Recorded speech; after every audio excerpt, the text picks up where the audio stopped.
اللہ نو یاد کرو، اللہ دی قسم گھاٹے دا سودا ہے، اللہ دی قسم گھاٹے دا سودا ہے، اللہ دی قسم گھاٹے دا سودا ہے۔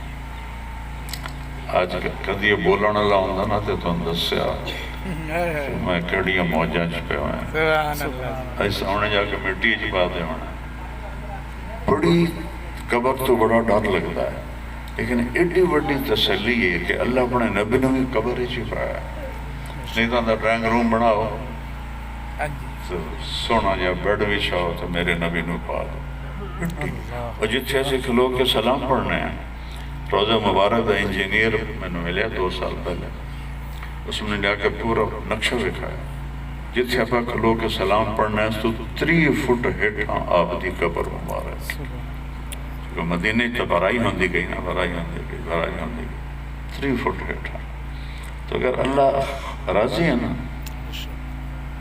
قبر جائی مزے دی شے کوئی، آج اللہ ناراض ہے تو قبر جائی بھیڑی شے کوئی، تباہی پھیر کے رکھ دینی بندی۔ زبیدہ خاتون ہارون دی بیوی آئی، ان کے سے خواب وچ ویکھیا، اسے کہا تیرے نال کی بنی؟ اسے کہا جڑی میں نہر زبیدہ بنوائی آئی نا، وہ دی پہلی کئی جس لئے وجی تے میری بخشش ہو، حالی بھی وہ دے نشان۔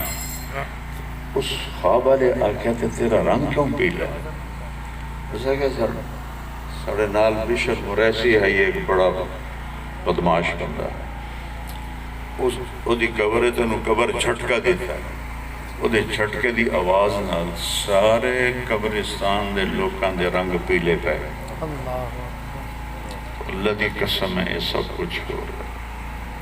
میاں محمود بڑا خوش قسمت ہے، میں 40 سال دی زندگی دا گواہ ہاں، اسی کٹھے رہے ہیں، یہ اللہ نو راضی کر کے جا رہے ہیں، اللہ دے اتنے خوش ہے، یہ اتنے راضی ہے۔ میں سارے آنو آنا، سر بودلے آنو نہیں آنا کہ انج مری ہے کہ اللہ راضی ہے۔ تھوڑا خاندان بڑا بڑا ہے، اس واسطے تھانوں ٹارگٹ کر کے میں گل کر رہا۔ اسی تو راجپوت ہیں، ہندو مسلمان ہوئے ہیں، تھوڑا جد امجد ابو بکر صدیق کے بڑے ہو، جندے جے ماں کوئی جمعین کوئی، خیر الخلائق بعد الانبیاء، نبیوں تو بعد سب تو بڑے مرتبے علی ابو بکر۔ آپ فرمایا اللہ تعالیٰ پورے جنت